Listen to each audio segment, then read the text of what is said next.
여러분 반갑습니다.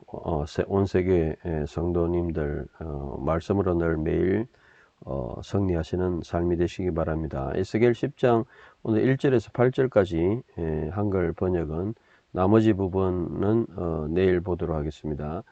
그때 내가 보아라, 계룹들의 머리 위에 있는 창공에 사파이어 보석 같고 보좌 형상의 모양 같은 것이 그들 위에 나타났다. 그분이 세마포 옷을 입은 사람에게 말씀하셨다.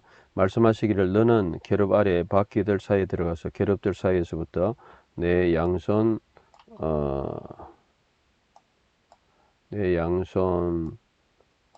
내 불타는 숯들을 채우고 또 도시 위에 뿌리라. 그러자 그가 내 앞에서 나갔다. 또 그 사람이 들어갈 때 계룹들은 성전의 남쪽에 서 있었으며 또 구름이 안쪽의 것들을 채우고 있었다. 또 여호와의 영광은 계룹 위에서부터 올라갔고 성전의 문지방 위에 있었다. 성전은 구름으로 가득 찼으며 뜰은 여호와의 영광의 밝은 빛으로 채워졌다.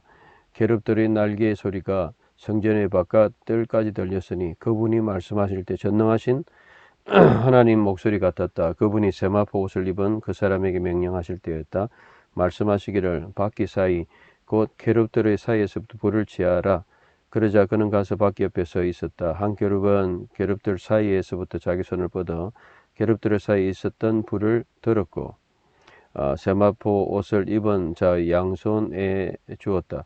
그는 그것을 가지고 나갔다. 또 계룹들은 그것들의 날개 밑에 사람의 손 모양이 나타났다. 자, 오늘은 이제 하나님의 여기 임재, 특별히 여호와 영광, 케보드 아도나이라고 하는데요. 여기에 대한 것들을 이제 보여주죠.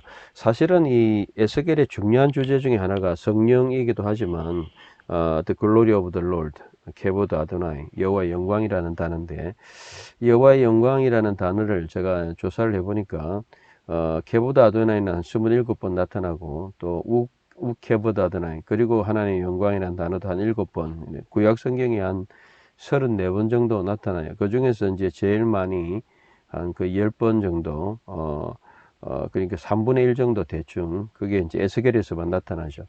에스겔 신학에서 제일 중요한 개념 중에 하나가 성령과 하나님의 이 영광의 회복입니다.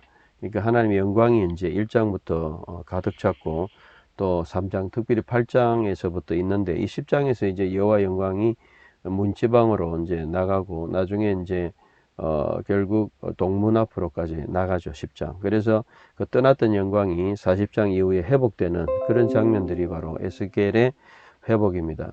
결국 떠났던 하나님의 영광이 다시 돌아오는, 그것이 바로 에스겔의 회복이죠. 그래서 사실 10장, 11장 이후에 보면 거의 영광은 없습니다.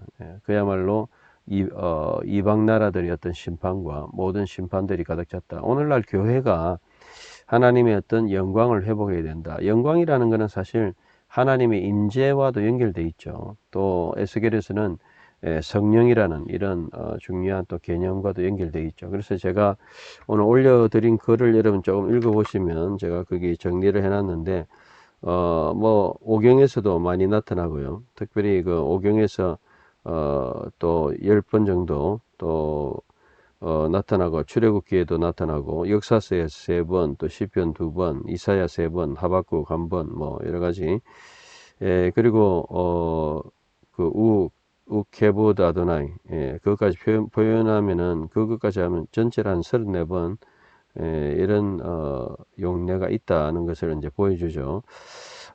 조금 제가 정리를 해보니까, 오경에서는 주로 이제 하나님의 임재가 만나와 어떤 시내산에서 성막에서 가득 찬 것을 볼 수 있고, 특별히 레위기 같은 경우는 하나님의 제사와 연결돼 가지고 하나님의 예배와 함께하는 그런 모습으로 나타나고, 민수기는 이제 공동체들이 이제 하나님 앞에 순종하지 않을 때 하나님의 영광이 심판과 불순종에 대한 어떤 것으로 나타나기도 하고요.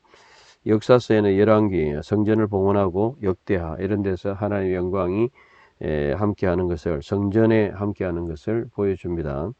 시편에서는 온 세상에 하나님의 영광이 있고, 또 하박국에도 온 땅에 충만한, 결국은 이제 하나님의 이 임재가 온 세상에 이제 하나님의 임재가 사실은 있죠. 편만하게. 그것이 이제 이사야에 보면, 또 40장 5절 같은 경우에 보면 하나님의 영광이 온 세상에 또 영광이 나타나는, 구원이 나타나는 것을 알 수 있습니다. 에스겔에 이제 쭉 나타나는 것을 보면 43장, 44장에 이제 보면 에스겔에 하나님의 영광이 이제 다시 회복되는, 그래서 인간의 회복은 결국 하나님의 영광이 회복되는 것으로 볼 수 있고, 또 이 하나님의 또 영광은 사람의 어떤 원래 이마고 데이, 하나님의 그 뭐라 그러지, 형상이 회복되는 것과도 또 연결될 수 있겠죠.